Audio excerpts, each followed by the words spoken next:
Certainly. Kara Caston, Here. Katie Courtney, Here. Ken Dawson, Here. Chris Espinoza, Here. April Feynman, Here. Don Renner, Here. and Michael Riskey, Here. Ryan Enright, Here. and Romina Papavera Gonzalez. Here. Thank you. All right, having quorum, let's stand for the Pledge of Allegiance. I pledge allegiance to the flag of the United States of America and to the republic for which it stands, one nation, under God, indivisible, with liberty and justice for all. Okay, first item of business, you have the approval of minutes. Can I get a motion from the Board of Education to approve the minutes of the August 18th, 2025 monthly business meeting and the September 8th, 2025 workshop meeting? So moved. Second. Kara moves and Ken seconds. Thank you very much. Kara Caston, Aye. Ken Dawson, Aye.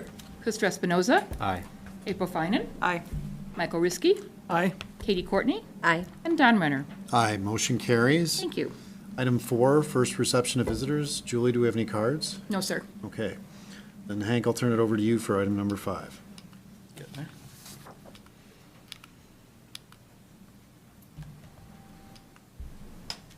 All right, good evening, everybody. Wanted to start out this evening with a strategic plan update now that we're kind of a month into the school year and up and rolling. What we wanted to provide to you today, Travis and I are going to tag team on this because Travis is heading up the team that's responsible for the priority measure this year in attendance. So just a reminder, our strategic plan that we're working under now started in 2022 under the topic of future focused, future ready, and underneath there are the 4 strategic directions. The one that is a priority this year is growth of student ownership and agency, and under there are 3 core measures, which are attendance, which is our priority focus this year, grades, which has been our primary focus for the last several years, along with student interventions and supports, which has been ongoing for the past several years as well.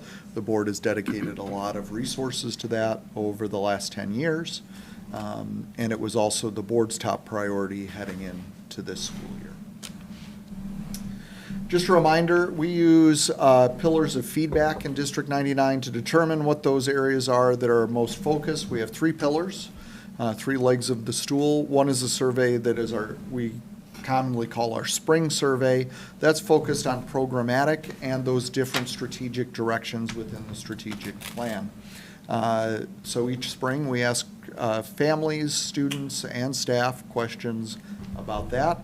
Then we have a state-required culture and climate survey that used to be the 5 essentials. We have pivoted to the CSCI survey because it's more aligned with what we're doing within the district.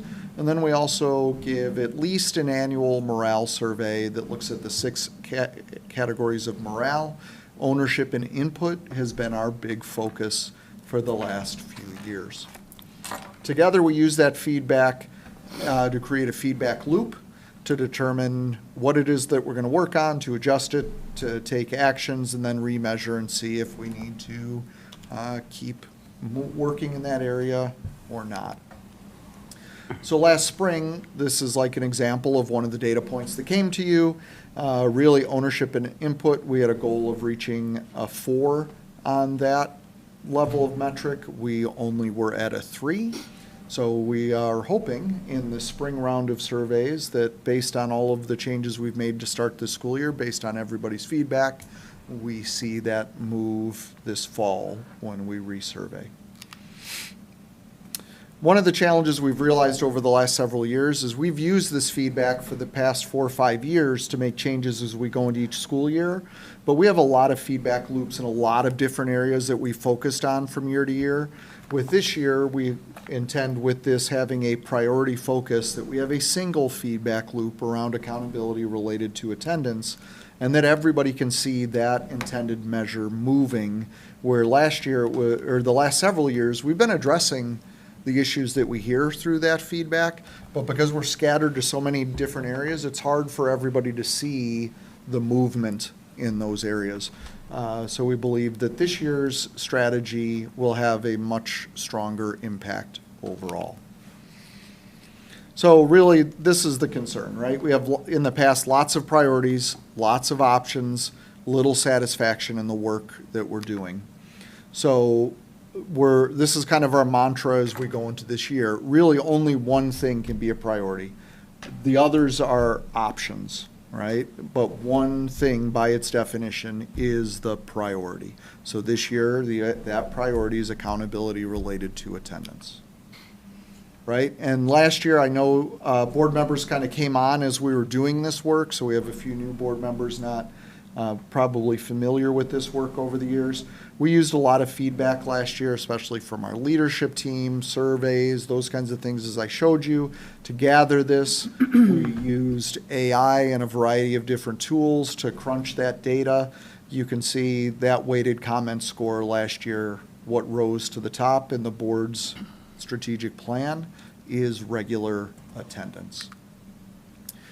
You can see the morale work. We did see growth, but one of the areas we actually saw a decrease was opinions heard and valued by district leaders. We're hoping through this approach, when we start surveying people this year, we see the results of this work in a more positive light. You can see through that climate survey, items that were also identified to address rules and norms, teacher-student relationships, and administrative and leadership effectiveness, all things that are being addressed this year through this work. In that spring survey, when you pulled out that data, you saw accountability, student accountability rose to the top. That's kind of a what, right? This is what staff was asking for. And then the items in yellow are the next most popular responses in that question of what is one thing we could do to improve our school's environment for staff and students. And you can see the how listed down below: consistent consequences, cell phone policy, attendance and commons management and oversight, and administrative support and staff morale. All right, so those are the how we're getting there. So with only one thing being the priority, our staff told us there what that thing should be, right? And, 20% of responses identified that as the thing, as well as all of that other data I shared with you. So as a result of that, last year, we came to the board, and the board approved, this board approved that statement of work. Improvement in the area of attendance is our priority, and we're going to do that through increased accountability. That's what we're working on this year, and we believe that by doing this work, academic performance will increase as well as staff morale. So the way we're looking at it this year, the priority, you will make time. So every leader is making time for that priority. If they have one thing or another thing to choose from that they need to spend their time on, the thing that drives accountability and attendance is the one that gets that time. We make time for that. Everything else we get done if we have time for it.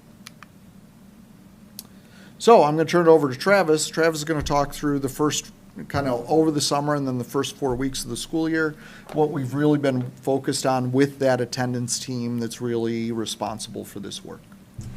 Thank you. One of the exciting things about this is we've been really working on this since the spring. So even going into the summertime, we knew what our focus was. We knew what that looked like. We had some great training opportunities with EAB over the summer and then throughout this year where they're really helping us to frame. And one of those things is our KPIs.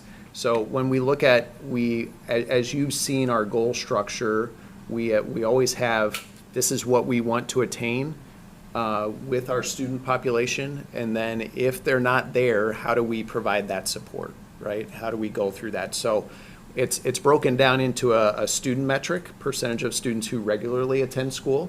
That's what we want to certainly increase, and that's our part of our goal. And then we have the support metric, percentage of students who are supported to regularly attend school, right? We know that some of this is outside of our control.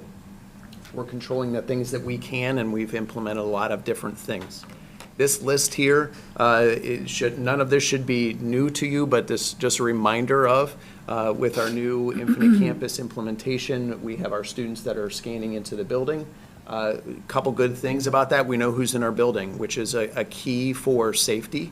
It's a key for our ability to hold our students accountable. We know you're in the building. So then we run and have every classroom and offices scanning throughout the day. So the combination of those two things, we know who's in the building and we know when students aren't where they're supposed to be. So that's what we have, an accounted for report, which provides real time. When we run that report, we get information on who's in the building and who's not where they should be. And then our deans and administrators and security have done a really good job of then finding those students and making sure that they're going to where they need to be. That is a change in practice. So I think in that how in there where you saw the management of the commons and that's a huge piece of this. That honestly, if we didn't have the scanning, it would be really difficult to be able to do that.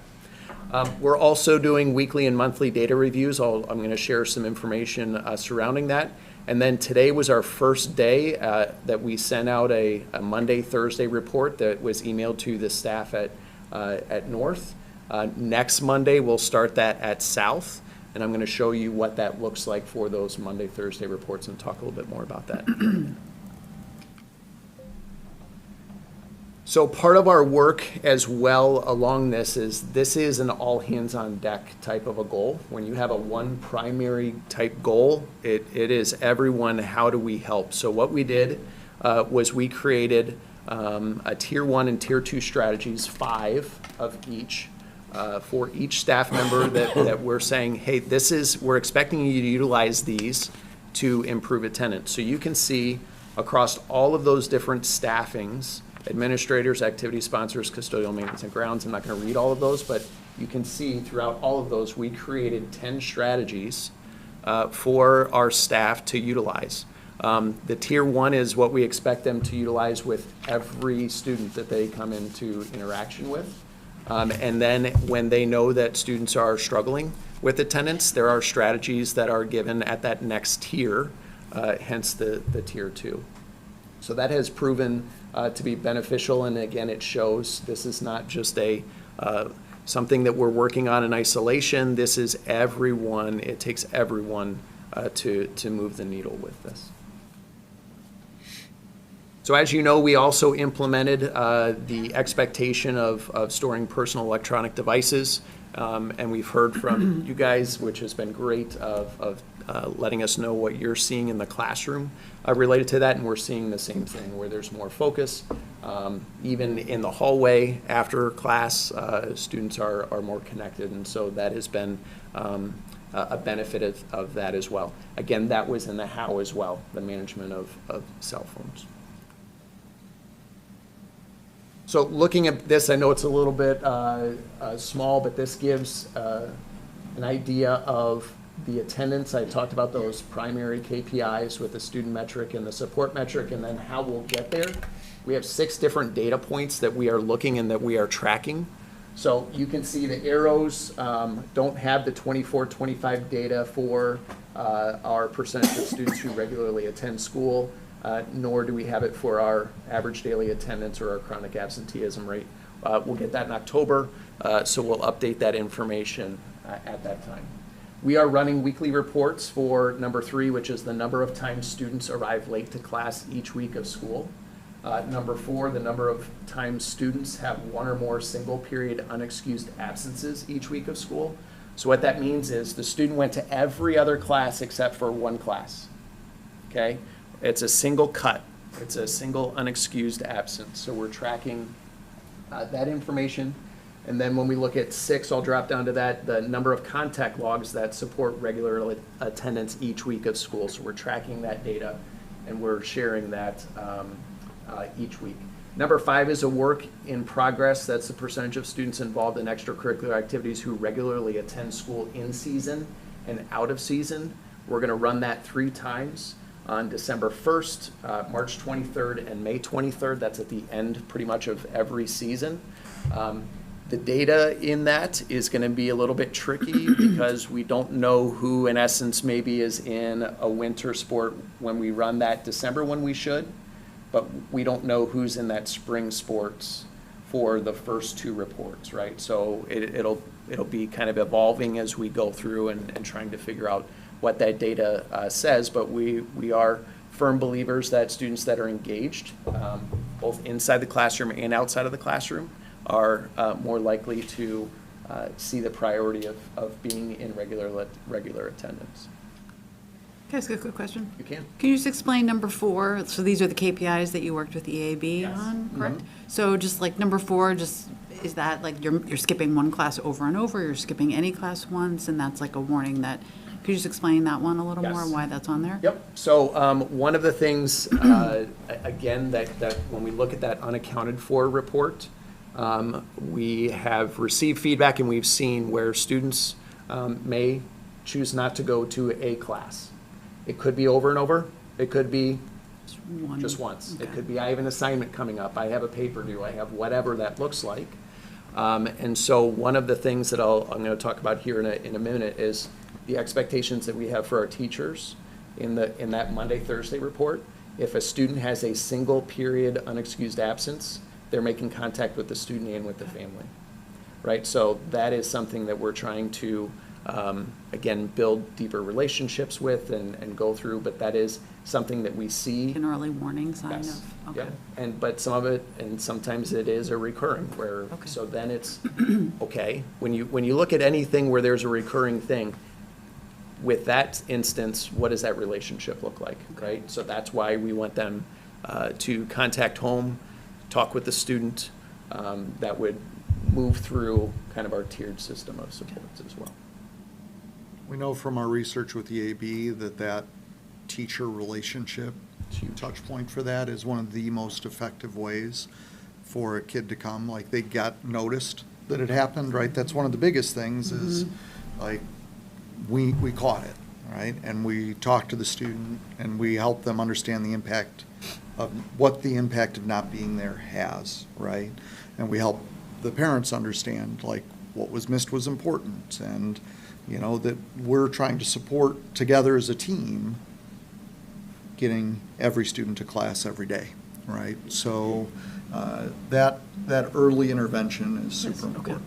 And then if it becomes a repeated pattern, then it becomes a whole different conversation that occurs, but you have to have that first one to set up the future conversations for repeats. So Travis, you said that regularly reports are being pulled to make sure that students are where they're supposed to be. How regularly? Is it like a couple times a day you guys are pulling those? And Yeah. then what do you do with that information? Do you say like, this kid is in the commons, let's go find him? Yes. Okay. Exactly. All right. And I don't know of the frequency that we're running that. I believe it's every period that they're looking at those. I Okay. know for sure at the beginning of the day and during different times when they've identified, hey, students are more likely to stay in the commons, you know, around lunchtimes are a common thing there. So, yeah, that's what they're doing. They're going to find the student and then taking them. I love that we're doing this per period because as a former high school student, I wonder if you're going to find any correlation with absences at the last period of the day or the first period of the day. Yep. Yeah, we know those patterns already exist. Yeah. We also know as students move up in grades, their attendance drops. I noticed that. I think that's coming up, but Yep. yeah. So here is the attendance, again, progress as of 9:15. So our attendance rate as of 9:15 was 94.47%. And how that is being scheduled, and I believe we've talked a little bit about this, is we have our scheduled minutes and then the absent minutes. And so it's your scheduled minutes minus your absent minutes divided by your scheduled minutes gets you your attendance rate. So that is how we're calculating, and that's how it's going to be submitted to the state of Illinois. We have in our previous with eSchool, we didn't use minutes, we used periods. So there may be a change in what that looks like, but we feel like the minutes, and again, how IC calculates it, it's a good representative of what that looks like. It also encourages students to be in class, even if they're past that tardy time where they'll still be absent, they still get credit, if you will, for attending during that time, which is also important for students that are involved in extracurricular activities, because you have to be in attendance at least half of the day in order to participate in things, right? So we're trying to, I remember being an assistant principal and working with truancy, and, well, I've already missed half the class, why should I go to class, right? Am I gonna be absent anyways? Yes, you're still gonna be absent, but you get counted, those minutes count towards your attendance, and we can have those types of conversations now. You can see the number of times students arrive late to class. That's in a week time frame. We had 1,368 tardies. To put that in context, that's 0.3 per student. Okay, so when you see that number, it might be, that's a lot of tardies. We have a lot of students, and that And a lot of equates to, periods. it still is a lot of tardies, right? But 2.3 per student. And then the number of times students have one or more single period cuts, if you will, we had 645, which is 0.14 per student. What we did this week, and we're starting to track the data, and again, this is the good part about diving into it, you have other conversations. We're looking at what is the distinct student count for those 1,368 tardies, for that 645 cuts. How many students are we talking about that are involved with creating those numbers? Because that tells a different story and allows us to understand and to hone in a little bit more with that data. And then during that same time frame, that same week, we had 51 contact logs that supported regular attendance each week of school. Again, last week, North went through their training and talked through the expectations with the teachers. And I'm going to go through here in a minute, and South is going through that this week. So this is, and the communications we've had is the expectation is to start after the training, and you can see what the report looks like. But we certainly have had staff that understand, hey, I'm making contact with home because I see something that's happening. So kudos to our staff for making the connections that they are. Travis, real quick. For, sorry, for 3 and 4. Yes. Is that 1,300 individual students, or is that like That's a total count. total count of it? Total Okay. count. Yep, so that's what we're. Tardies. Total count of tardies, so that's what we're breaking down the data. It's still a total count of tardies, but then we're saying, okay, how many students had those 1,368? Because certainly it wasn't our entire student population, right? Yeah. Okay, So gotcha. say if it, was 1,000 students, that tells a different story than if it was 500 students, right? So we're looking at that data point as well. Gotcha. One Thank you. student could get like 7 in a day. Right? Yeah, gotcha. Okay. Is that since the beginning of school or just That's for that week, that week? yes. So this is weekly data that we're gathering and we're looking at. Could any of that be just the time and the scanning getting in? Nope. No. We've had zero. But it's zero a good instances of thing to that. know Yep. that that's not the reason why That a is not tardy the would be a reason. tardy. No, that is not the reason. Good question. What is the definition of tardy? Is it 5 minutes? Is there a certain? Yes, so after, you're late from when the bell rings, The bell right? rings, okay. To up to 10 minutes. At that 10-minute mark, you are absent. Tardy. Oh, you're absent. Yes. Oh, So you have 10 minutes, and you're still So considered 0 a to, tardy. 0 to 9, you're tardy? 0 to 9:59. You're tardy?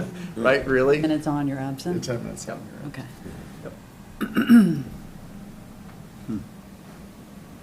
Okay, we're good to move on? All right. So this is an example of a Monday, Thursday report. And just kudos, this has been a whole team effort to get to this stage, right? Even to have the scanners functioning. And I remember last spring, we were having meetings and we were talking about having scanning into the building and then in the commons. And someone said, what about classrooms? And we were like, well, I don't know if we can do that. We'll try. We were able to make that happen, but what that has allowed us to do, again, with our new system as well, teachers that have a student that have a single period unexcused absence or a tardy get a report emailed to them. It's sitting in their inbox. And how this cadence works is they'll get a report on Monday and they'll get one on Thursday. The Monday is for the previous week's Thursday and Friday data, attendance data. The Thursday report that they get will be for the Monday, Tuesday, Wednesday of that week. Okay? So you can see there, that's 9-1 through 9-3 data. Teacher's name usually is on there. I took that off, right? And that is over to the left. And then the classes that the teacher teaches with the period name has the student name, the student number, guardian name, guardian phone number, guardian email, and then it breaks down during that time frame whether a student had a single period unexcused absence. Again, that would be just for their class. If they have 2 single period unexcused absences, they don't show up on the report. That's dean's office, attendance office. They're already taking care of those things, but this is where we want those connections to be made between the teacher and the student and the family. So if I can explain that top line, it means that that student, whose name is blocked out, right, has 1 total tardy for that class. And it so happens that that tardy actually happened during this time frame because you can see that's the absence code of tardy. So this is the total number for the class. It tallies, it accumulates. Okay? Obviously, this is early on in the year, so some of our numbers are smaller, and we hope that they stay small. And then it shows the date of the whatever it was, either the tardy or the unexcused absence, the description, and then this comments is something that the teachers see in their attendance book. It's something that our attendance office sees, all of those things. So that's also another piece that is communicated there. In that same period, period 2, there was another student that also has a total number of 1 tardy for that section. Didn't have a tardy during this time frame, but they did have a single period unexcused absence on 9-3. And it shows the description is absent unexcused. You can see when it says created by IC scanning module, it's created by the scanner. Okay? So that student did not, either one of 2 things, either did not come to class at all, right? Or they came after that 10-minute mark of where that would look. And then if you look at the bottom line, period 1, this is, if you notice that this covers a single box, that is 1 student that during this time frame had 2 single period unexcused absences that occurred for that class. Both were unexcused. 1 was created by the IC scanning module, but here you see that's the difference where it is absence unexcused. It says past 10 minutes late, and that is written into the comments, so it helps the teacher to identify, hey, they came to class, right, but they were 10 minutes late. So that allows for that conversation as well to happen. Hey, I'm proud of you. I know you weren't here for the first 10 minutes, but you made it. Good job, right? And so you can further build those relationships. Again, so those, our first ones went out today to our teachers at North, and they'll continue getting those every Monday, Thursday. South's teachers will get their first one next Monday after they have their training this week and to go through that. So for that, the third box on the very end where it says created by IC scanning module. Yes. Does that mean they did not come to class at all that period? Okay. And then if they did come 10 minutes late, it would just say 10 minutes Correct. past. It wouldn't give like a came at 36 minutes in or something like that. That would be in the system, we'd be able to look it up, but it's not in that comment. Yeah. Gotcha. Okay. Yeah, it doesn't break it down, it just says past that 10-minute mark. Gotcha. And the expectation is that the teachers are going to take action on every one of these? Yes. And On the single period unexcused absences, okay, for the tardies, the expectation is that when the student gets to that 3rd tardy, that they will make a contact again, talk with the student and contact home. Okay, I just want to be mindful of the amount of work that we're asking the teachers to do. So. After the first one, so the teachers are responsible, I just want to clarify, for the teachers are responsible for the first one that appears on this report. Every other one after that really kicks to the dean's office because it's multiple. And the teacher can use professional judgment at that point too. So if they see, again, same as the first one, that there's an impact in the classroom, they can certainly call home, but it is supposed to kick to the dean's office after that first one. Sure, so the teacher's reaching out to make that first connection, and then, Yep. okay, that makes sense.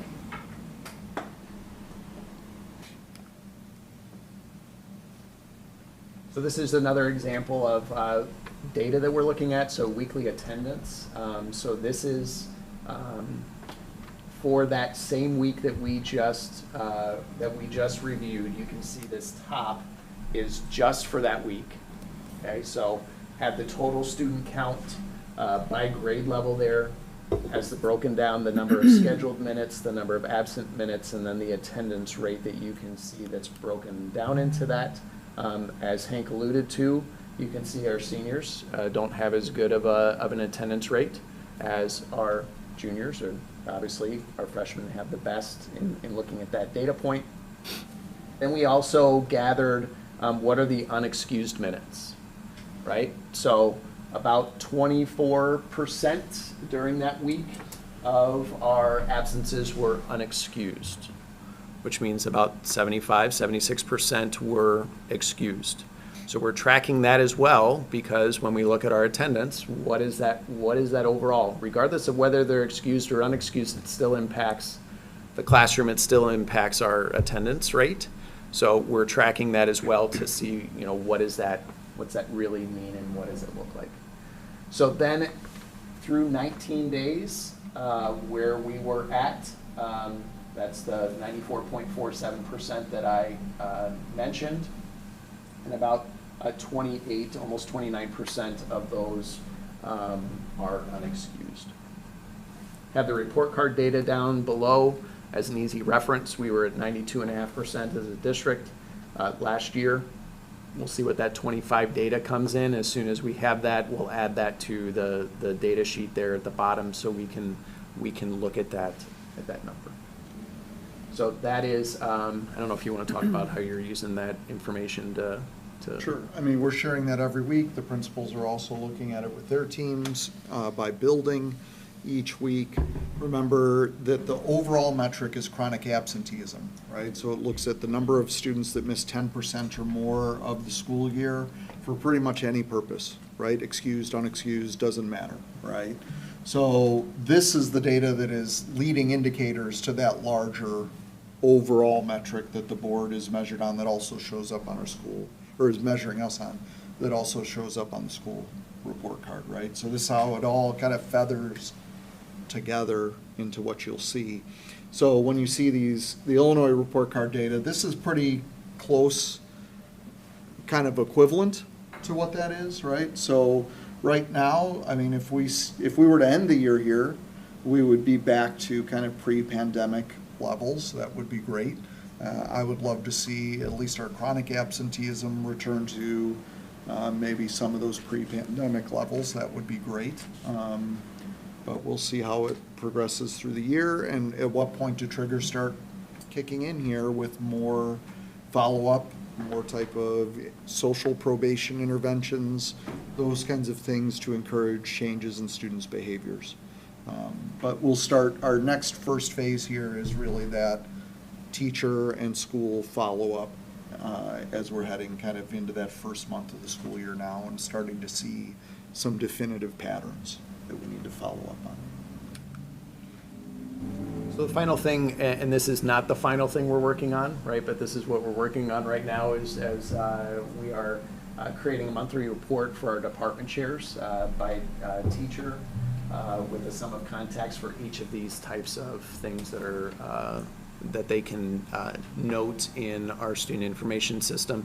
Again, with our conversation surrounding attendance and grades and our different interventions that we're providing, these are critical points for us to be able to gather, to be able to understand, hey, what are we doing again for that support metric?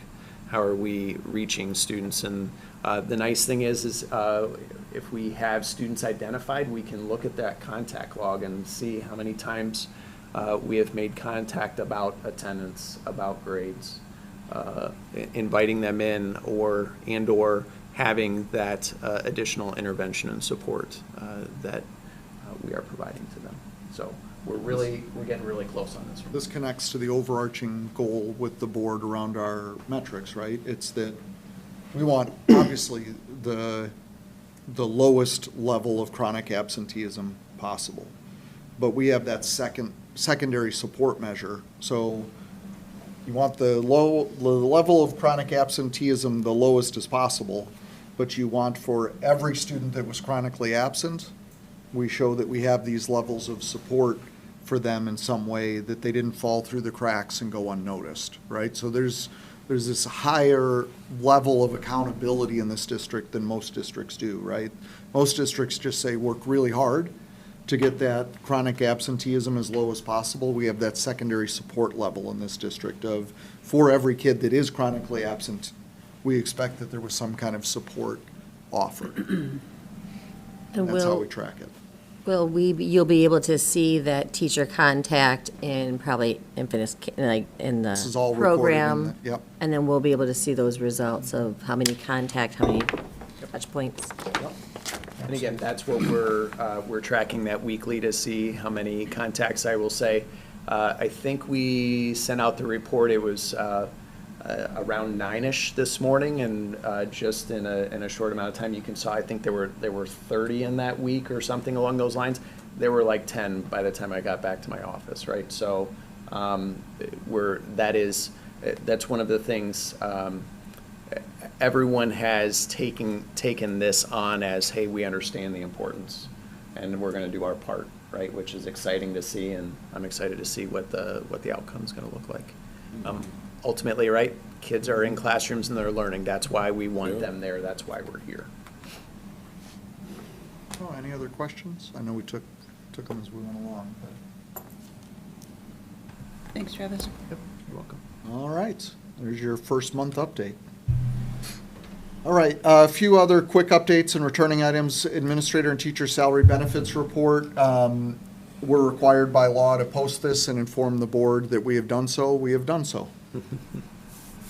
Next one, grant allocations. Every year we bring this to you. This builds into the larger budget presentation that Jerry will have later. But the grant allocations have been presented to you. The board approves and acknowledges that they've received this and understand what these amounts are. There's a variety of different federal funds that were put on hold earlier this year that have all now started to come through, right? So those are those allocated amounts for this year, and those are built, as I said, into the budget numbers that Jerry is using in the budget presentation later today.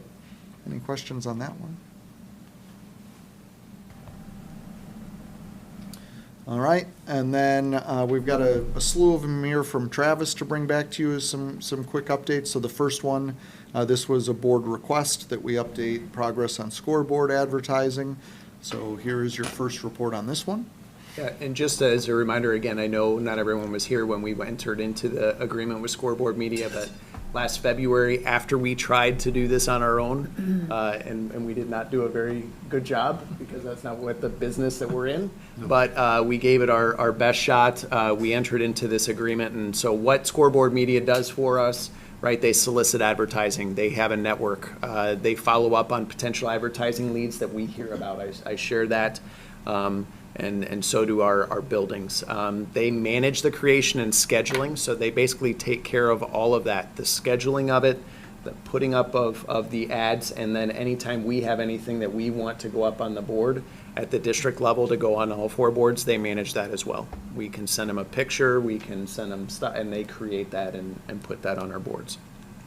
We do have a 50% revenue share, so that comes at 2 different times of the year, September 1st. And again, that's for receipts in January through June that they receive, and then we get another one on March 1st for receipts July through December. So I want to share briefly some of those, what that looks like. So we have one September revenue, and that's with, my eyes, I can't see that far anymore, Woody Buick, and that is for a 3-year term. And you can see they are a premier sponsor. So that first year is $20,000, and then year 2 and 3 is $17,500. And again, that's the annual advertising amount. That share comes in, that's where we get 50% of that. And then we have 2 additional 3-year commitments, one with Dr. William Brennan Dental and one with Big Red's Pig Party. Again, those are each a 3-year commitment, and you can see the amounts there for that. Then rounding out the rest are one-year commitments that we hope will continue, they'll renew. But we have, all of those are committed for 1 year. Illinois Bone and Joint, Raising Cane's, ABT, Electronics, Culver's, Jeff's Bagel Run, and Patty Wardlow Realty. And so all of those are up on the boards, they're running, and we appreciate their partnership with that. So what that means is in September, it's on its way. We'll receive $10,000 in revenue in March. This is anticipated, again, that's with the current agreements there. We'll get another just over $12,500. Again, that revenue goes directly towards modernizing our learning environments. So we're putting it right back into the classrooms. And that's what we've said from day one when we started talking about that, and that's what we're sticking to. We also have an additional potential, just over $16,000 that of other entities that Scoreboard Media is working with, that we are hopeful that they will land that, that they'll receive that in that time frame. So that's, again, that's potential revenue additional for us.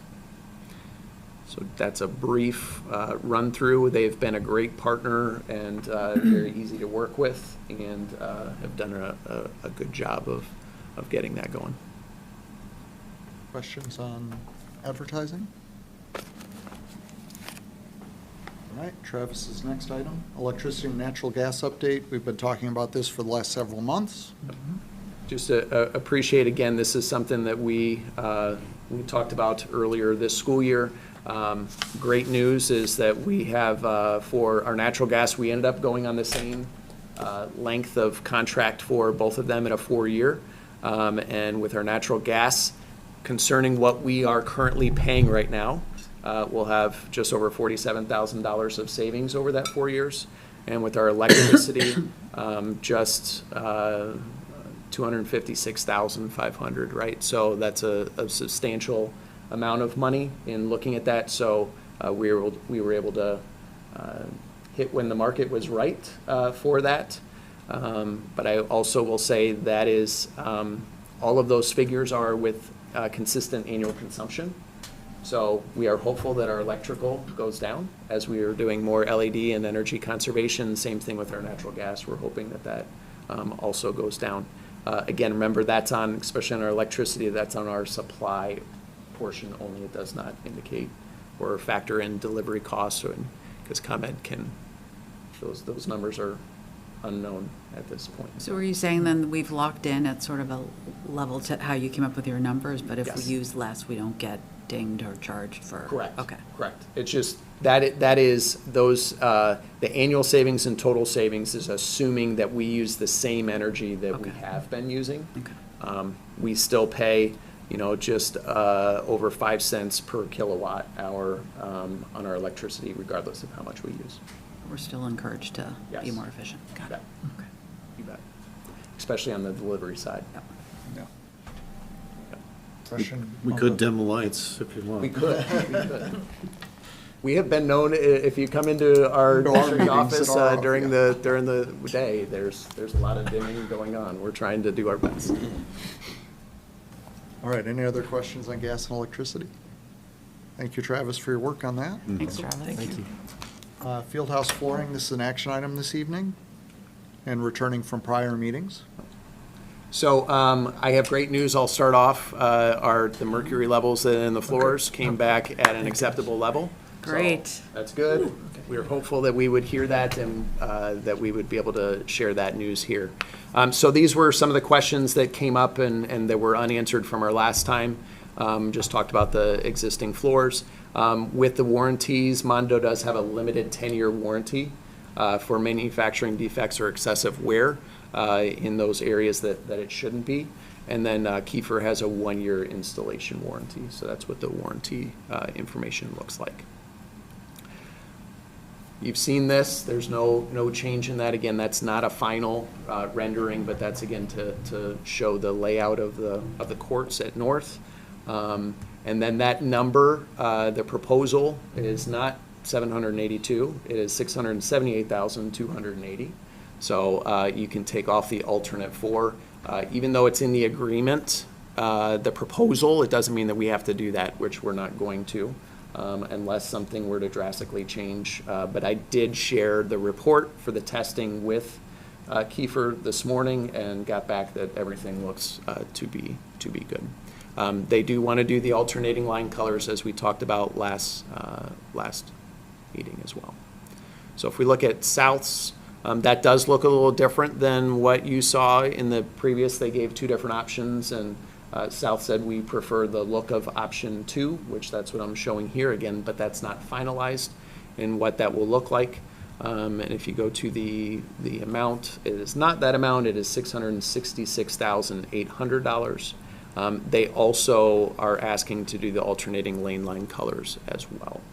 They being like the athletic director? Who's Yes, they? the school. South as a Okay. school. So they met and reviewed the different components with that. And then once we get into that final design, then we'll be able to see, fully what that looks like. So again, our funding, just as a reminder, we'll utilize the remaining working cash bond that we have. We'll include that in the next fiscal year budget, and no borrowing will be needed to get these projects done. So asking for board approval tonight. Then we'll sign the contract to make that initial payment, and then continue and finalize that design, and we'll have it done in the summer of '26. We'll make the final payment in the next fiscal year. Any questions? Good work. Thank you. Thanks, Travis. This one returns from prior meetings as well. And the Travis show Yeah, continues. I didn't know if there's any questions. This is the 3rd time that that we'll have talked about this. So I just wanted to provide an opportunity if there are any questions on either the A&E or the construction management.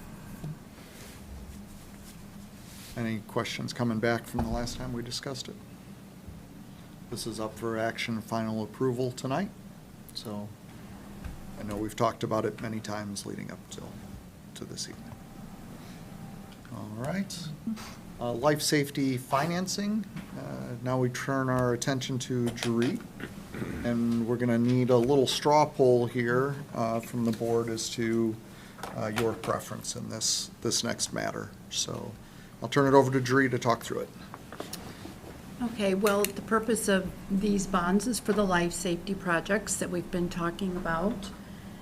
We plan to issue roughly $4.4 million in bonds to pay for those projects. We have approximately $300,000, I believe, left over from the current life safety bonds that we'll use for the projects maybe this fall. Yep. So tonight, the decision that we need through the straw poll is the repayment structure of these bonds. So if you want to take a look at the chart up here, you can see that we've provided some scenarios of if we were to repay the bonds in 1 year, a typical homeowner with a home value of $500,000 would be paying approximately $130 One time. one time. That same homeowner, if we did it over 2 years, would be paying $66 for 2 years. 3 years, as you can see.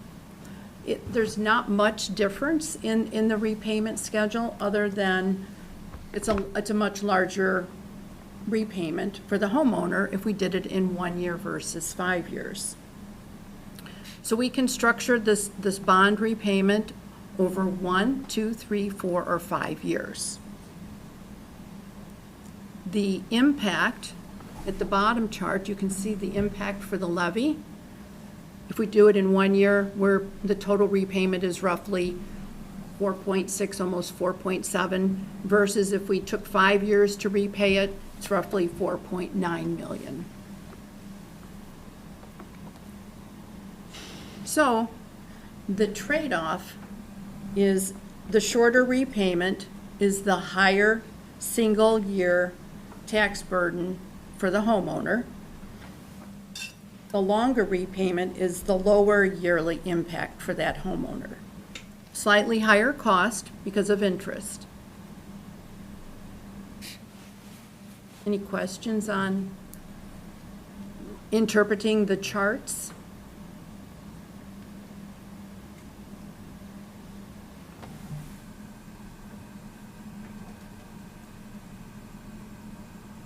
Jerry, we cover this through our levy for life safety, so if we chose option one of just doing 1 year, we would have a substantial levy in that year? Is that what you're saying? It would increase the levy by that amount. Okay, but it's not gonna impact our cash flow because we're paying from our levy source specifically for this. Correct. So this has no impact on the district's cash flow. Not the operating budget, no.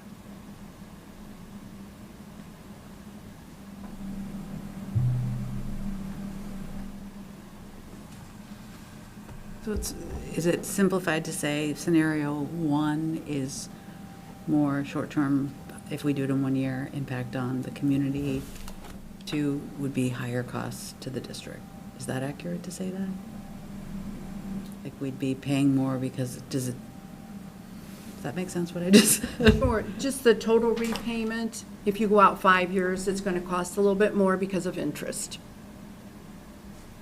So if we feather it out over 5 years, we're Right. paying more in interest. But if we did So year that- one, the two scenarios, year one means higher cost to community members, In that first year, lower cost overall. to the district No, overall. to everyone overall. To the taxpayers. To the taxpayer overall. Oh, okay, it's both Yes. taxpayer, okay, got it. Yes, It's- so year one, you see, the homeowner would pay $131. Yep. If it took 5 years to repay it, it would cost them $137 in total. I think I'm partial to somewhere in the middle, like the 2-year plan, because that's increasing our interest payment by not even 100,000, and it's cutting the burden on the taxpayer in half. It's not as big of a hit each Yeah, year. right. Yeah. I think I'm inclined, yeah, the 2 to 3 years, kind of where I'm inclined to kind of land. April, I'm in line with you. Yeah. Same. We get a show of hands for those who are in favor of 3 years?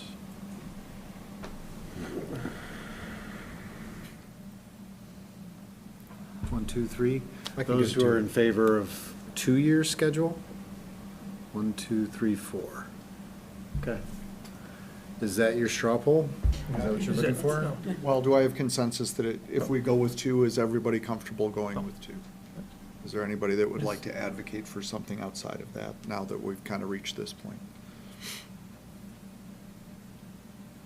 Okay, so direction of the board through straw poll would be to just go with the 2-year payment. Okay. We will work with bond counsel to make sure it's structured that way. Yes. And then when we get everything worked out, we'll come back to you with all of those details. But we just need to know how to structure it with bond counsel. Yes. All right? Julie, I have a question on the other part of this tonight. Yes, sir. Do we need to talk about the timeline later? President Renner's going to mention that at the end. And, okay, I with- just wanted to make certain Yes, we that's in capture his that. notes that mentioned, yeah. Okay, He has a script to read. To okay. get And that, that- that part that bond in the counsel script. wants him to Bond read. counsel, yes. It's in your script. Okay. Okay. All right, we're going to transition now to tentative budget. Okay.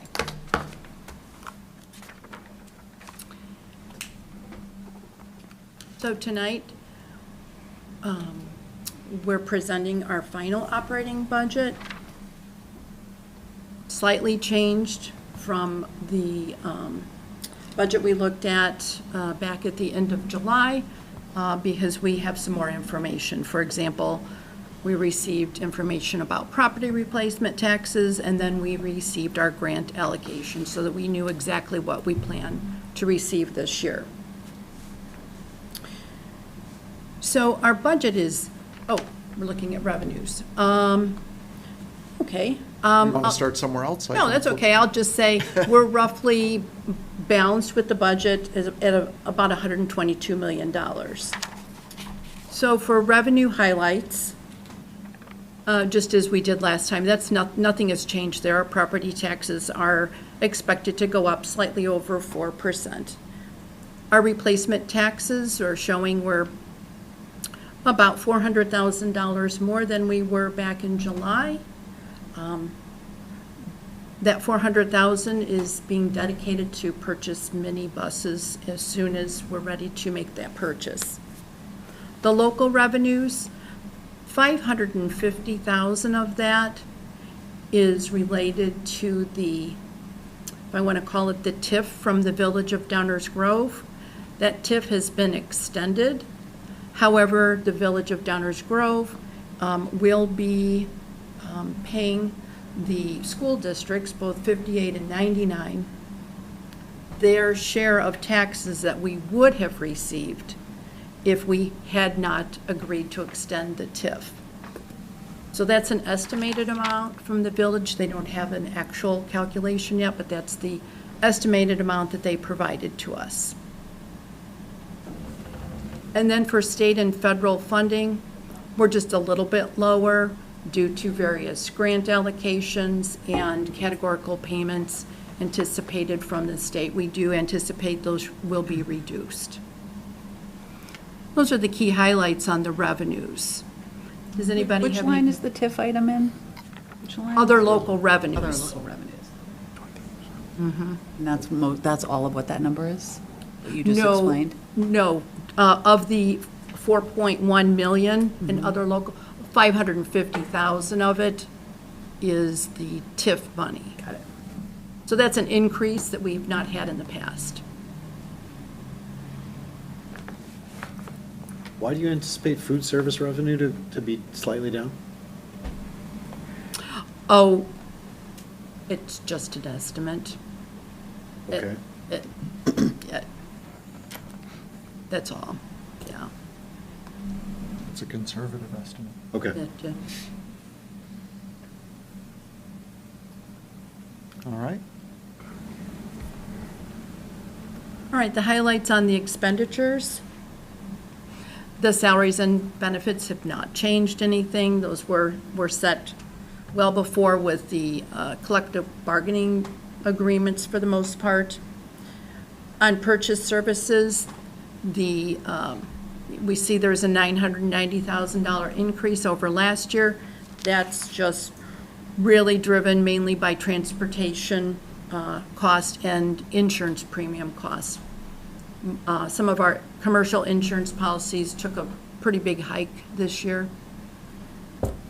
On the supply side, that's really being driven by software renewals and utility costs. Part of the software is related to the business and HR software program that we are purchasing this year, so that's an additional cost for 1 year. Then on the capital projects, we're looking to spend about $1.3 million more than we did last year, and that's for technology, facilities, and then the minibuses. That's in that line item. And then as far as tuition, it's relatively flat. That's for the most part, it's our special education tuition, but we also do have some TCD tuition in there. So we have a few less students this year that are attending TCD, so that tuition line item was reduced. Any questions on the expenditures?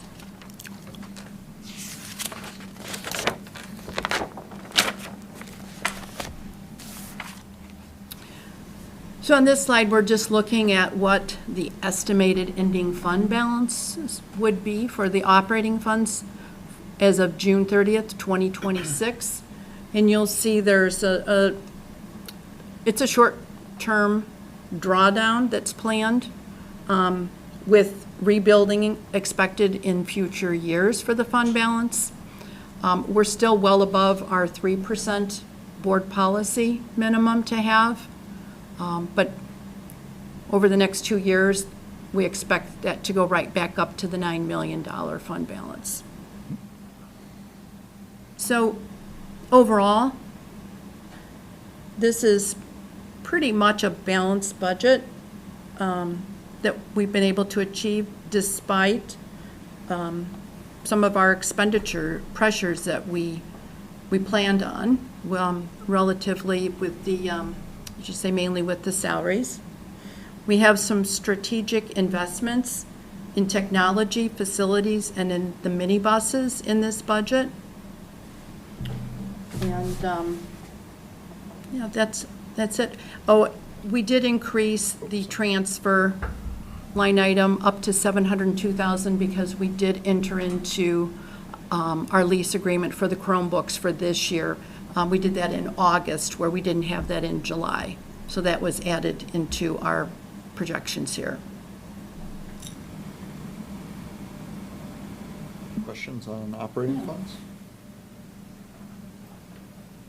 You expect the fund balances to go up because, if I recall correctly from the CBA, that our salary and benefits was kind of front-loaded Yes, first year. yes. And we'll see some of the savings in the back end of the CBA, such that we'll recoup our fund balances by the end of that cycle. Correct. Okay. Especially due to a large number of retirements over the next 5 years. Yes. Okay. Actually, by 2 years. Yeah, within 2 years. Within 2 years, Okay. it'll all be. And this is a requirement that we provide the public and the board with our cash balances as of June 30th, 2025. So that's the cash that we started off this fiscal year with.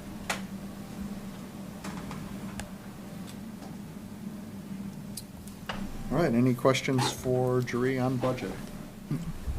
Just to top line, again, thank you, Jerry, for, just to appreciate, it is essentially a break-even, balanced budget. I think the revenues are about $740K less, or the revenues are about $740K less than the revenue, so pretty much balanced. And it looks like the increase in expenditures this year as compared to prior year outpaced by the revenues as compared to the prior year, but they're explained exactly as what Jerry said, the front loading, the increase of the contract with DGA and some of the capital projects, including the minibuses. So, so it makes sense. I appreciate all your work and effort. Yeah.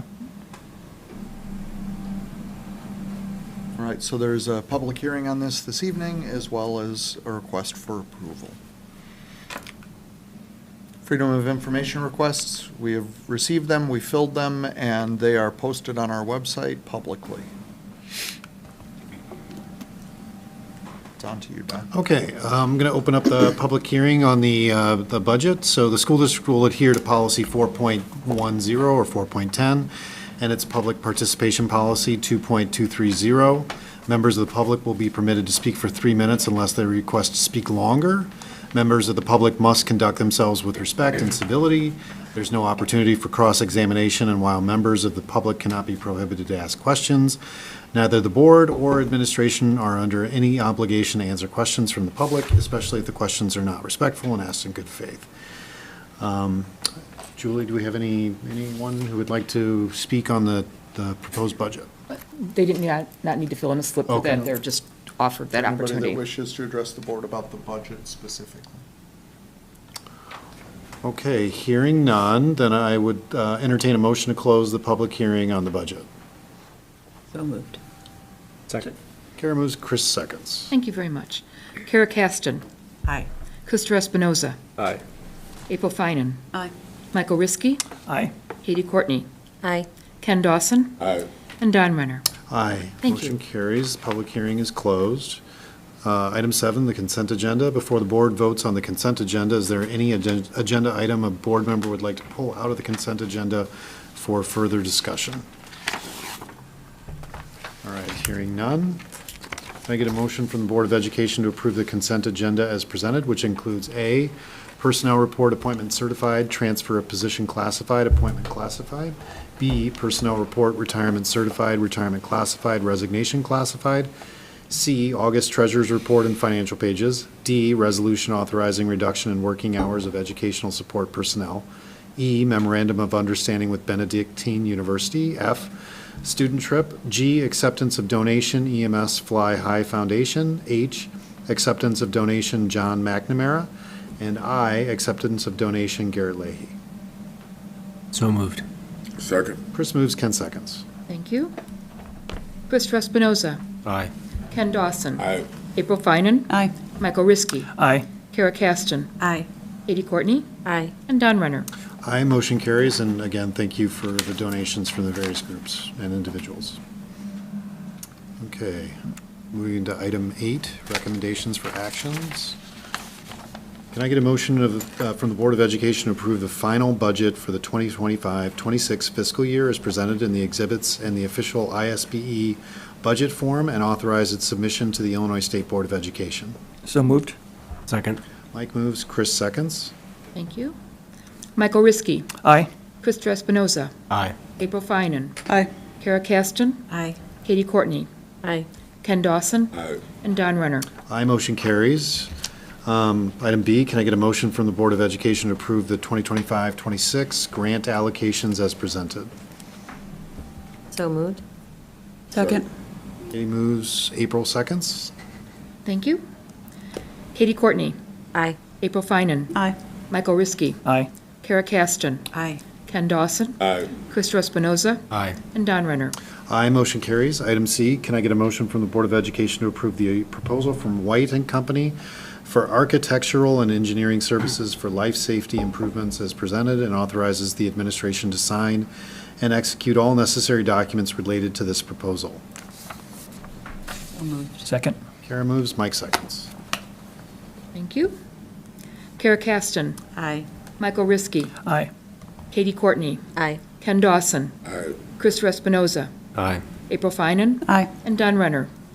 Aye, motion carries. Thank you. Item D, can I get a motion from the Board of Education to approve the proposal from White and Company for construction management services for life safety improvements as presented and authorizes the administration to sign and execute all necessary documents related to this proposal? So moved. Second. Ken moves, Chris seconds. Thank you. Ken Dawson. Aye. Christopher Espinoza. Aye.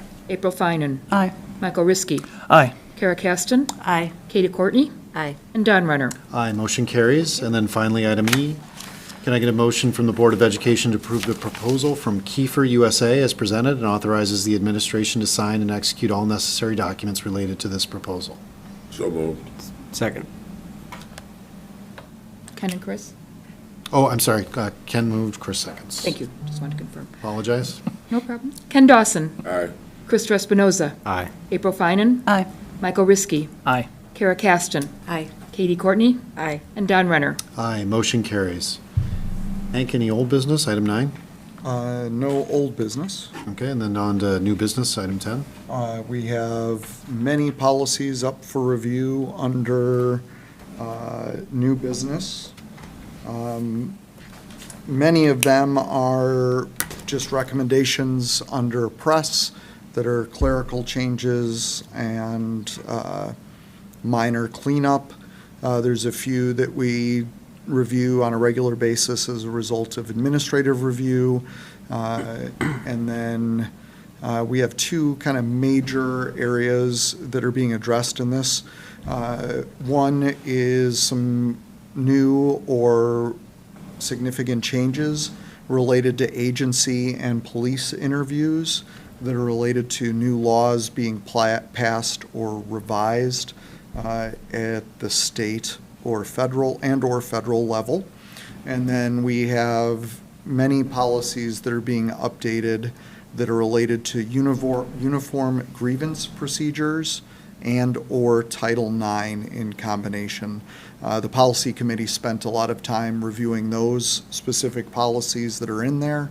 Ones that stand out are 2.260 uniform grievance, 2.265 Title IX, 7.150, which are agency and police interviews, contact with students, and 8.35 immigration enforcement activities by federal agencies, all connect back to those changes in state and federal law.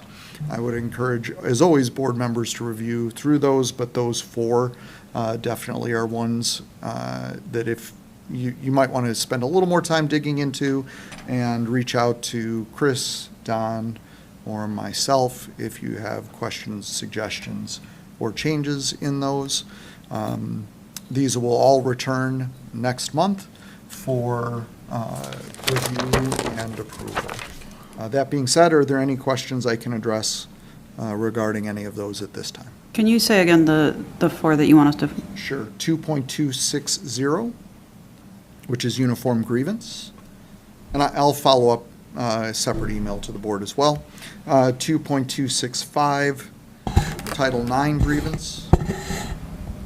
7.150, which is agency and police interviews or contact with students. And 8.35, immigration enforcement activities by federal agencies. Thank you. Any other questions I can answer related to those? I appreciate your clearly noting what changed. It makes it easier Julie to does go all of through that. so many of them. So thank you, Julie. I Very appreciate Julie helpful. as well. It is a pretty substantial Yeah, list it's a long that she list. has worked Yeah. through this time for us. You're going to be missed, Julie. Okay, moving on to item 11, the second reception of visitors. Julie, do we have any visitors that filled out slips? I have no slips, sir. I can still get a slip. That's fine.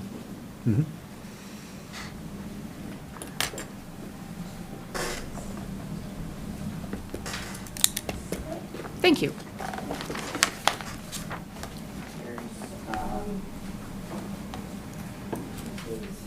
This is for you, Doctor. This can be passed around. These are excerpts from books from DGS.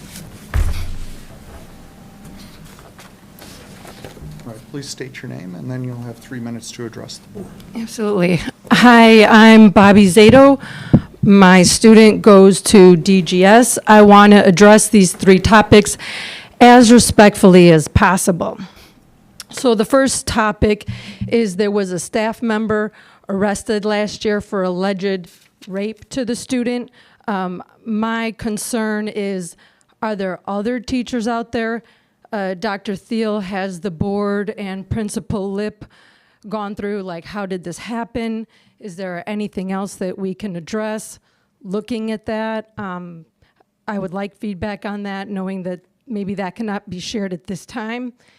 And I bring that up because I ask, as I asked before, is pornographic books allowed at DGS? Because as you can see here, the paper that's going around, there's a book that is given to students that is pornographic. So I did go to curriculum night at DGS. Ms. Otto, I will remind you that props from the school. are not allowed during. So when you walked into curriculum night, and if you walked through the library, the first display case, what it had was a book on display of a girl smoking a cigarette. And I'm like, wow, I walk right into the library. The first thing I see is the girl smoking the cigarette. So it seems like that's what's being promoted, right? And then as I'm walking around the library, I see this book, which is on the paper in front of you. Now, I'm going to reach out to Principal Lip because in this book is pornographic material, and it's on display, right? So this book I have in my hand is actually from DGS. Students can go get it and read it.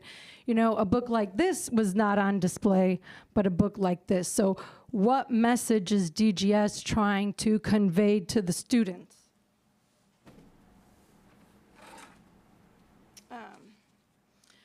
I really like that we were talking about attendance and what is needed for the students. I look forward to the October results of reading literacy, because as we know at DGS, on average, 34% of students can read at grade level. Well, why is that? Based on my conversations with my own children and other of their friends, AP students receive textbooks. And when I asked the girl, what do you think the regular students can learn from textbooks? She's like, oh no, they cannot learn from textbooks, which I disagree with. So you've got your freshmen coming in, you've got a lot of regular kids, and they don't have textbooks. They have in English novels, such as The Kite Runner, which highlight is about a child gay gang rape. There's Pipeline, which has 137 times the MF word, as I discussed last time, and other books. Thank you. I look forward to removing these books from the school. I just, before we move on, I would like to correct the record with the board in that we do not allow pornography in anywhere inside of our schools, and we do provide students with textbooks. With that, I'll turn it on to communications and announcements. Okay, can I get a report on Len from, So we just had our first meeting of the year, in-person meeting.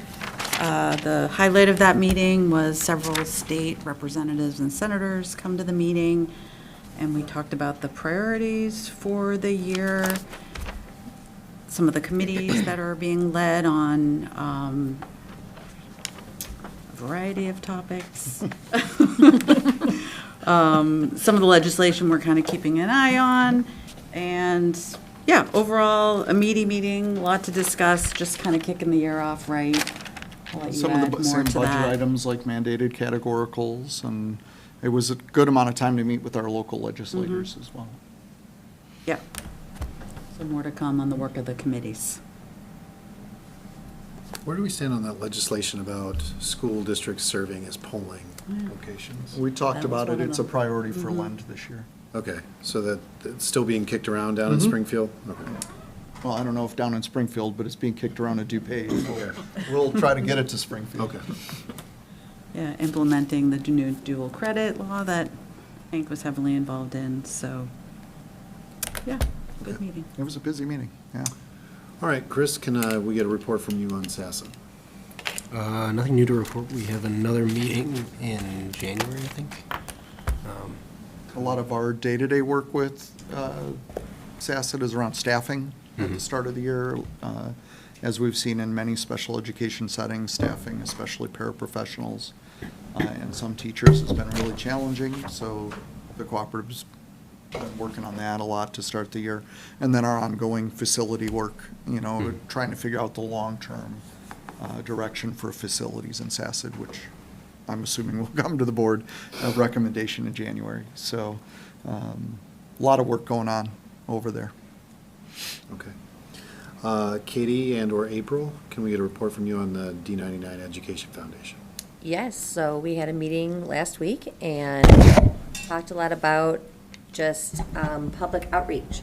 So revisiting their Facebook page, kind of updating everything, talked about maybe making connection with Instagram just to get more words out to the community.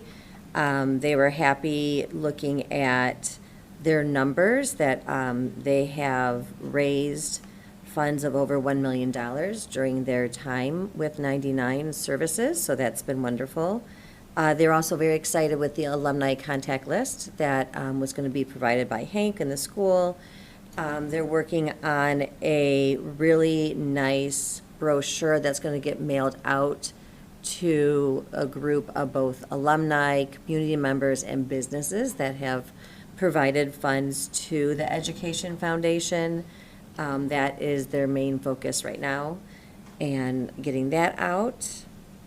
And then otherwise, yeah, I think they had a countdown, maybe it was 12 days or so for teachers to get their grants written and submitted for hopefully some really cool new projects that the teachers can be looking forward to taking part in. So it was a really good meeting.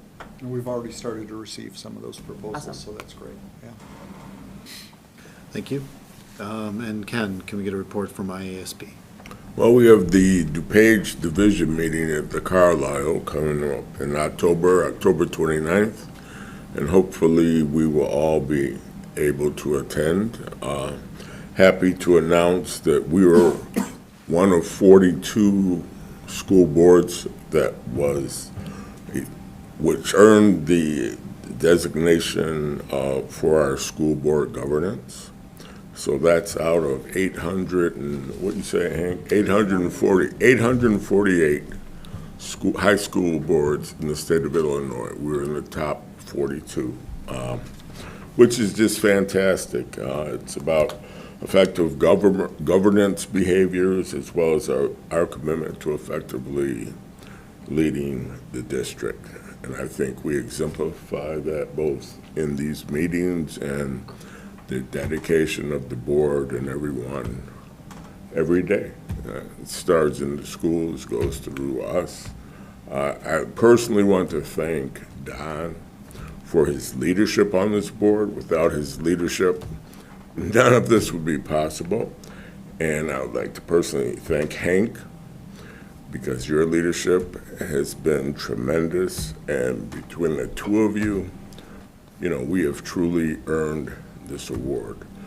The rest of us board members are all dedicated and have commitment in our own way, and it's really been a fantastic thing. So what are we supposed to get? Plaques, Yeah, so pictures, and, news release? It all happens after the division meeting, so Yeah, the division so- meeting will be officially recognized, and then all the board members there, we get a nice photo op, and then we'll send out an announcement to the community once that's the official recognition. So this is the early recognition announcement that it's coming.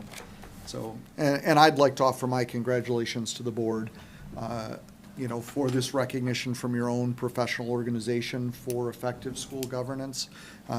It's pretty rigorous application to go through that ensures that you're doing things like you saw tonight, setting strategic plans and looking at data and looking at progress and holding the district to a high standard, that you as a board are holding yourself accountable and are professionally evaluating yourself and growing and attending your professional development opportunities to increase your skills as board members. And I can tell you, many superintendents I talk to are insanely jealous of the board that we have here in District 99. So I appreciate all of you and your volunteer work and everything that you offer to this district and this community. So thank you. Thank you. Okay. Upcoming board meetings, we have, next meeting will be October 6th as a workshop meeting here at the ASC at 6:30 PM, followed later in the month, October 20th, for our monthly business meeting again at 6:30 here at the ASC. As far as the timeline for the life safety bonds, that timeline will be as follows. October 20th, 2025, we will hold a public hearing. On November 17th, 2025, there will be a bond resolution subject to adoption or vote on adoption by the board. And then followed in December of 2025, the district will receive the bond proceeds thereafter. All right, lastly, the board will be going into closed session.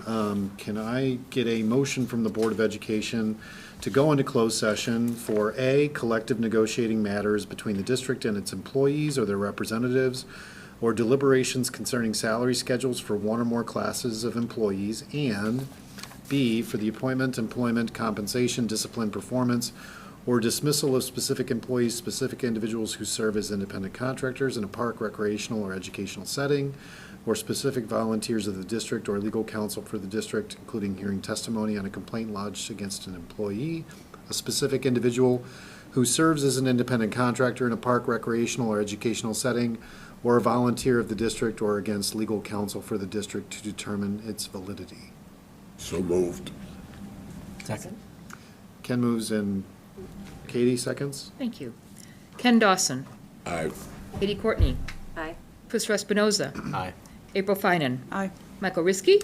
Aye. Kara Caston. Aye. And Don Renner. Aye, motion carries. And just for the members of the public, the only action the board will be taking when it comes out of closed session will be to adjourn. We'll take a brief break and then we'll get into closed session. Thank you.